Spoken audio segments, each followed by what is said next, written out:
सीधे रुख करेंगे मोबिलिटी ग्लोबल एक्सपो का, जहां पर प्रधानमंत्री नरेंद्र मोदी संबोधित कर रहे हैं।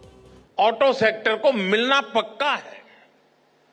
साथियों, कभी भारत में गाड़ियां न खरीदने का एक कारण अच्छी सड़कों, चौड़ी सड़कों का अभाव भी था। अब ये स्थिति भी बदल रही है। ईज ऑफ ट्रेवल आज भारत की बड़ी प्राथमिकता है। पिछले वर्ष के बजट में इंफ्रास्ट्रक्चर के निर्माण के लिए 11 लाख करोड़ रुपए से अधिक रखे गए थे। आज भारत में मल्टी लेन हाईवे का, एक्सप्रेसवे का जाल बिछ रहा है। पीएम गति शक्ति नेशनल मास्टर प्लान से मल्टीमोडल कनेक्टिविटी को गति मिल रही है। इससे लॉजिस्टिक कॉस्ट कम हो रही है।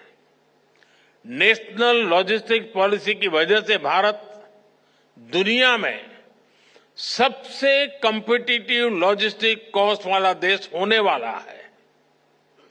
इन सारे प्रयासों की वजह से ऑटो इंडस्ट्री के लिए संभावनाओं के अनेक नए द्वार खुल रहे हैं। देश में गाड़ियों की डिमांड बढ़ने के पीछे में ये भी एक बड़ी वजह रही है। साथियों, आज अच्छे इंफ्रास्ट्रक्चर के साथ साथ नई टेक्नोलॉजी को भी इंटीग्रेट किया जा रहा है। फास्टैग से भारत में ड्राइविंग एक्सपीरियंस काफी आसान हुआ है। नेशनल कॉमन मोबिलिटी कार्ड से भारत में सीमलेस ट्रैवल के प्रयासों को और बल मिल रहा है। अब हम स्मार्ट मोबिलिटी की तरफ बढ़ रहे हैं। कनेक्टेड व्हीकल्स, ऑटोनोमस ड्राइविंग की दिशा में भी भारत तेजी से काम कर रहा है। साथियों, भारत में ऑटो इंडस्ट्री के विकास की संभावनाओं में मेक इन इंडिया की मजबूती का भी बड़ा रोल है। मेक इन इंडिया अभियान को पीएलआई स्कीम से नई गति मिली है। पीएलआई स्कीम ने 2.25 लाख करोड़ रुपए से अधिक की सेल में मदद की है। इस स्कीम से ही इस सेक्टर में 1.5 लाख से ज्यादा डायरेक्ट जॉब क्रिएट हुए हैं। आप जानते हैं, आप अपने सेक्टर में तो जॉब क्रिएट करते ही है, इसका दूसरे सेक्टर्स में भी मल्टीप्लायर इफेक्ट होता है। बड़ी संख्या में ऑटो पार्ट्स हमारा एमएसएमई सेक्टर बनाता है। जब ऑटो सेक्टर बढ़ता है तो एमएसएमईज, लॉजिस्टिक्स, टूर और ट्रांसपोर्ट, इन सभी सेक्टर में भी नई जॉब्स अपने आप बढ़ने लग जाती है। साथियों, भारत सरकार ऑटो सेक्टर को हर लेवल पर सपोर्ट दे रही है। बीते एक दशक में इस इंडस्ट्री में एफडीआई, टेक्नोलॉजी ट्रांसफर और ग्लोबल पार्टनरशिप के नए रास्ते बनाए गए हैं। पिछले 4 सालों में इस सेक्टर में $36 बिलियन से ज्यादा का फॉरेन डायरेक्ट इन्वेस्टमेंट आया है। आने वाले सालों में ये कई गुना और बढ़ने वाला है। हमारा प्रयास है कि भारत में ही ऑटो मैन्युफैक्चरिंग से जुड़ा पूरा इकोसिस्टम डेवलप हो। साथियों, मुझे याद है, मैंने मोबिलिटी से जुड़े कार्यक्रम में 7C के विजन की चर्चा की थी। हमारे मोबिलिटी सॉल्यूशंस ऐसे हो जो कॉमन हो, कनेक्टेड हो, कन्वीनियंट हो, कंजेशन फ्री हो, चार्ज हो, क्लीन हो और कटिंग एज हो। ग्रीन मोबिलिटी पर हमारा फोकस इसी विजन का हिस्सा है। आज हम एक ऐसे मोबिलिटी सिस्टम के निर्माण में जुटे हैं जो इकोनॉमी और इकोलॉजी दोनों को सपोर्ट करे। एक ऐसा सिस्टम जो फॉसिल फ्यूल के हमारे इंपोर्ट बिल को कम करे। इसलिए आज green technology, EVs, hydrogen fuel, biofuels ऐसी टेक्नोलॉजी के डेवलपमेंट पर हमारा काफी फोकस है। नेशनल इलेक्ट्रिक मोबिलिटी मिशन और ग्रीन हाइड्रोजन मिशन जैसे अभियान इसी विजन के साथ शुरू किए गए हैं। साथियों, बीते कुछ सालों से इलेक्ट्रिक मोबिलिटी को लेकर भारत में बहुत तेज ग्रोथ देखी जा रही है। बीते दशक में इलेक्ट्रिक व्हीकल की बिक्री में 640 गुना की वृद्धि हुई है। 640 गुना।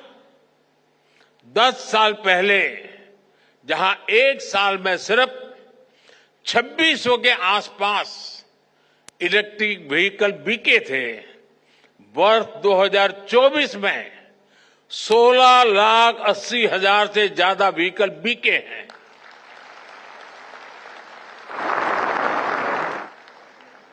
यानी 10 साल पहले जितने इलेक्ट्रिकल व्हीकल पूरे साल में बिकते थे, आज उससे भी 2 गुने इलेक्ट्रिक व्हीकल सिर्फ एक दिन में बिक रहे हैं। अनुमान है कि इस दशक के अंत तक भारत में इलेक्ट्रिक व्हीकल्स की संख्या 8 गुना तक बढ़ सकती है। ये दिखाता है कि इस सेगमेंट में आपके लिए कितनी ज्यादा संभावनाएं बढ़ रही है। साथियों, देश में इलेक्ट्रिक मोबिलिटी के विस्तार के लिए सरकार लगातार पॉलिसी डिसीजंस ले रही है, इंडस्ट्री को सपोर्ट कर रही है।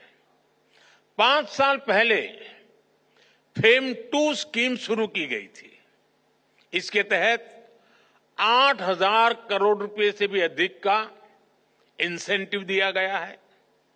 इस राशि से इलेक्ट्रिक व्हीकल खरीदने में सब्सिडी दी गई, चार्जिंग इंफ्रास्ट्रक्चर का निर्माण किया गया।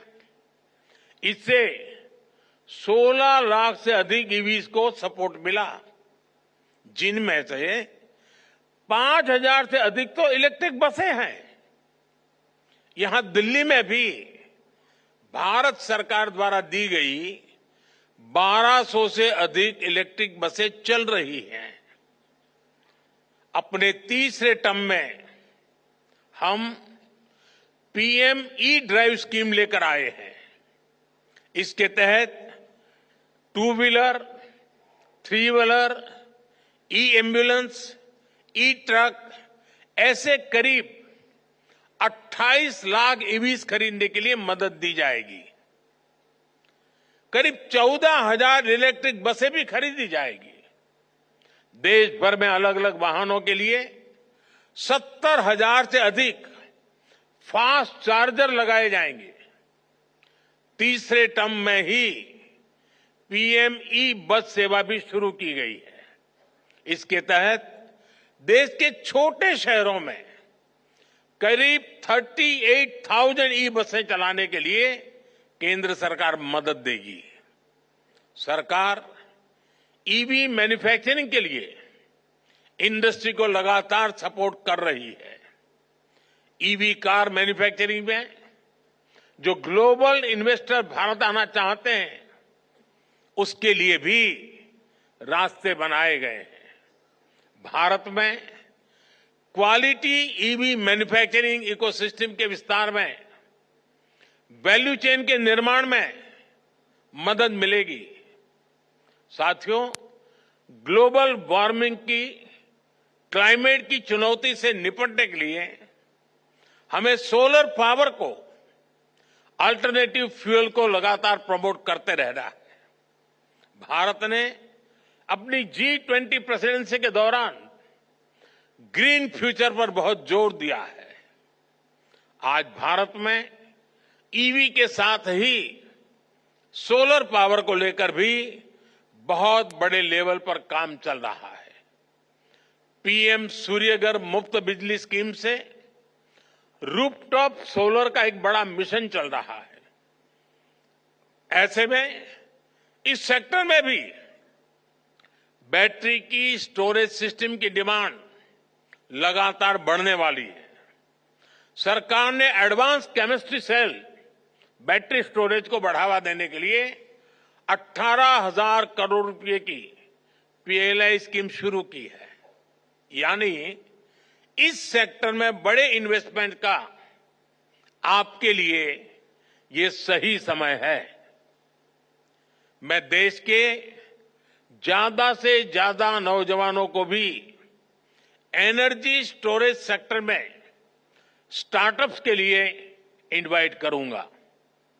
हमें ऐसे इनोवेशंस पर काम करना है जो भारत में ही मौजूद मटेरियल से बैटरी बना सके, स्टोरेज सिस्टम बना सके। इसको लेकर देश में काफी काम हो भी रहा है, लेकिन इसको मिशन मोड पर आगे बढ़ाना जरूरी है। साथियों, केंद्र सरकार का इंटेंट और कमिटमेंट एकदम साफ है।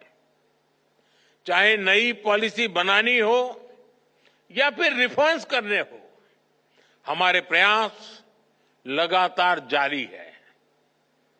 अब आपको इन्हें आगे बढ़ाना है, इनका फायदा उठाना है।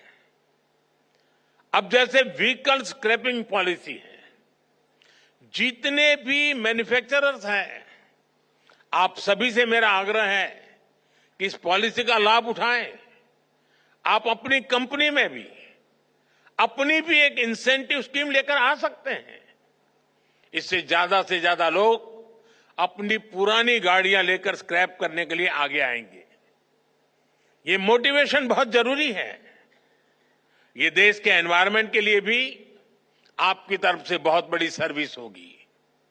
साथियों, ऑटोमोटिव इंडस्ट्री इनोवेशन ड्रिवन है, टेक्नोलॉजी ड्रिवन है।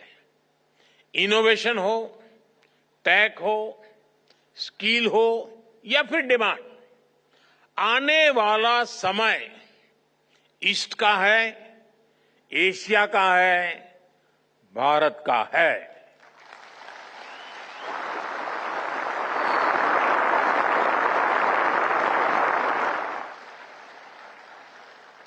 मोबिलिटी में अपना फ्यूचर देखने वाले हर सेक्टर के लिए भारत एक शानदार इन्वेस्टर के लिए भी शानदार डेस्टिनेशन है।